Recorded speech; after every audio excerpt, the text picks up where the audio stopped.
Good morning students. SKLGD online education में आपका स्वागत है।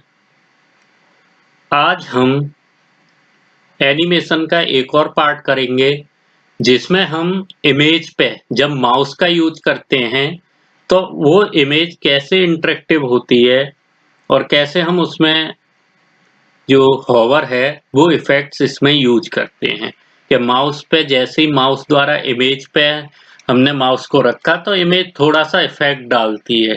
ठीक है ना।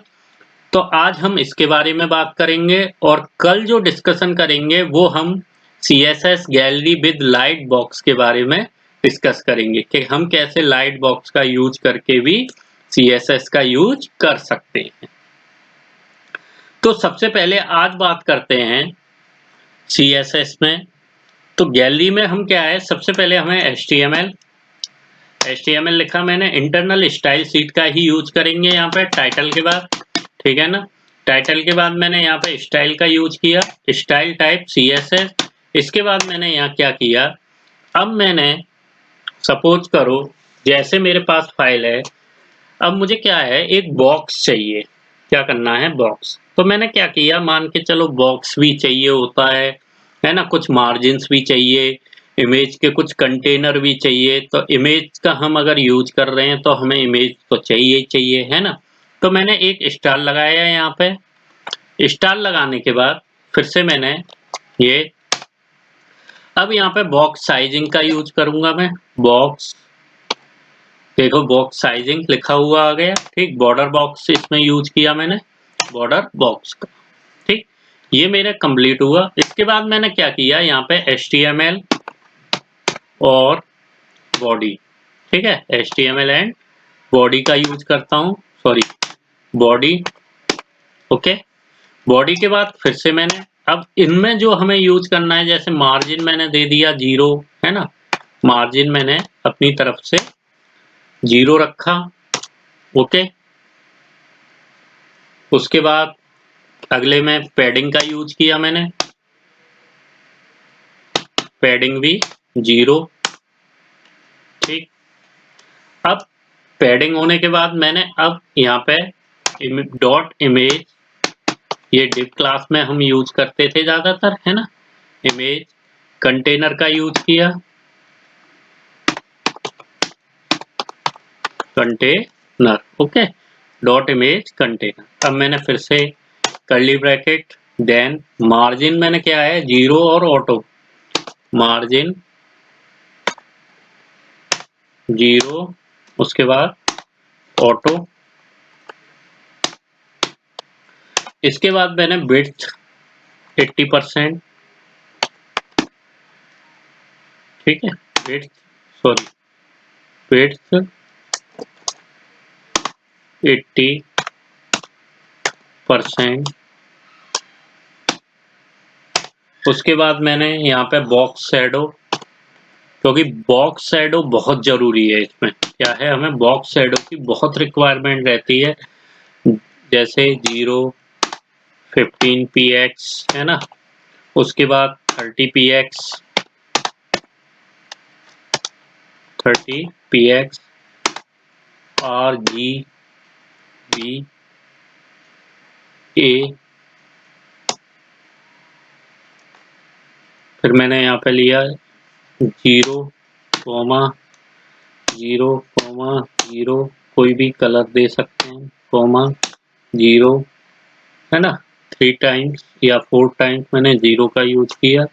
उसके बाद मैंने, सॉरी 0.30 का यूज किया, आपके 0.30।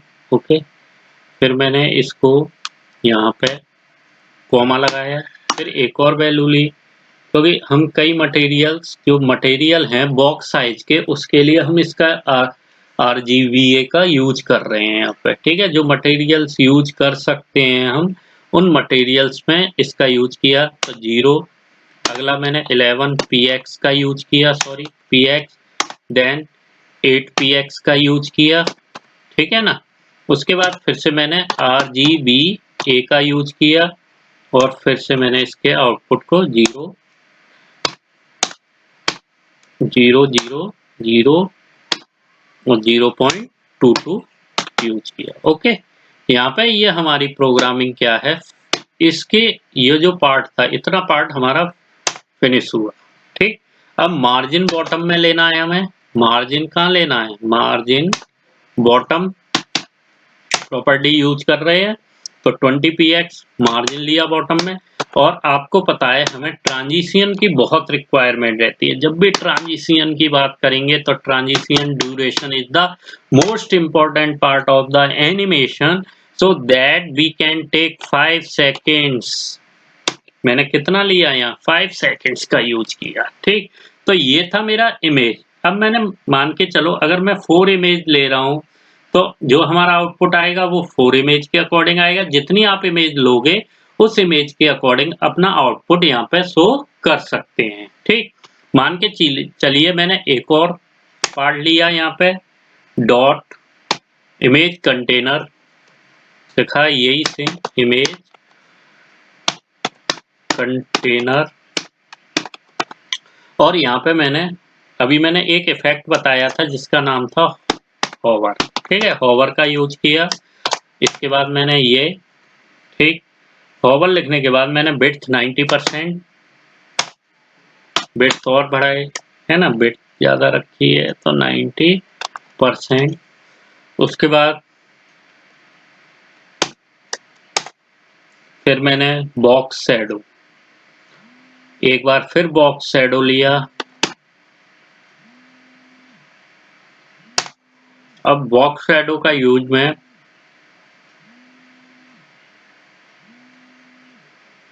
या तो ये सेम ही ले सकते हैं हम, या अदर बॉक्स शैडो चाहिए तो हम अदर वैल्यू भी ले सकते हैं। जैसे मैंने 0, 18 px है ना, इसके बाद मैंने 30 की जगह 32 px कर दिया। ये हमारे ऊपर होता है ना, ये जितनी भी वैल्यू है ये किसके ऊपर है, हमारे ऊपर है।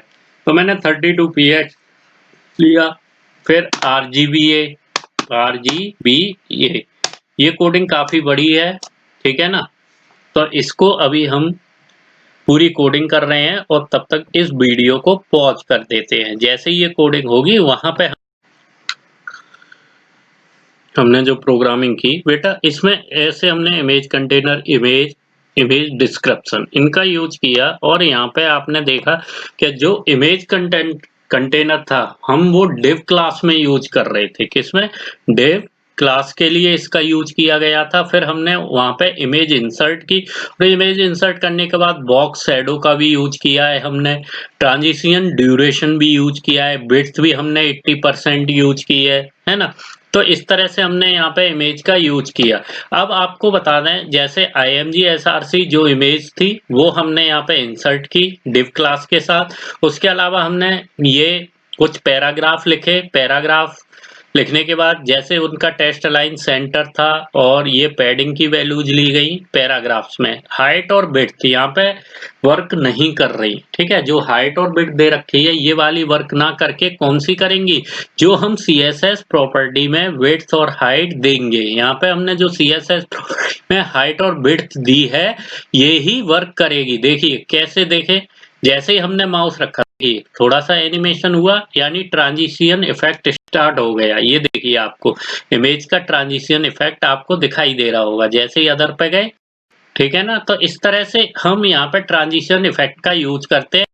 जैसे मैंने बोला अगर हम विड्थ, यहाँ पे जो विड्थ है मैंने 50% की, तो देखना इसकी भी विड्थ चेंज हो जाएगी। यहाँ पे भी विड्थ क्या होगी, जो विड्थ दे रखी है वो भी चेंज हो जाएगी। देखिए कैसे होगी चेंज, ये देखिए ये विड्थ हो गई। तो अब ये विड्थ कितनी हो गई, 50% हो गई। तो विड्थ जब हम CSS प्रॉपर्टी यूज करेंगे तो वहां पे ही हम हाइट और विड्थ को चेंज कर सकते हैं। जबकि IMG जो SRC लिया है, अगर यहाँ पे हम हाइट विड्थ ना भी लें तो ये जो पेज है जितनी हमने विड्थ ली होगी 100% लेंगे तो पूरे पे शो होगा। ठीक है ना, तो जितनी हाइट और विड्थ है वो CSS प्रॉपर्टी में ही हमें लेनी होगी। इस तरह से हम इमेज को भी एनिमेशन के रूप में यूज कर सकते हैं। हमने देखा होगा एक इमेज पे क्लिक करते हैं, अदर इमेज बैकग्राउंड में होती हैं वो हमें कम दिखाई देती हैं, ब्लर रूप में दिखाई देती है, तो उसके बारे में हम कल डिस्कस करेंगे। आज का लेक्चर यहीं फिनिश करते हैं। Thank you very much.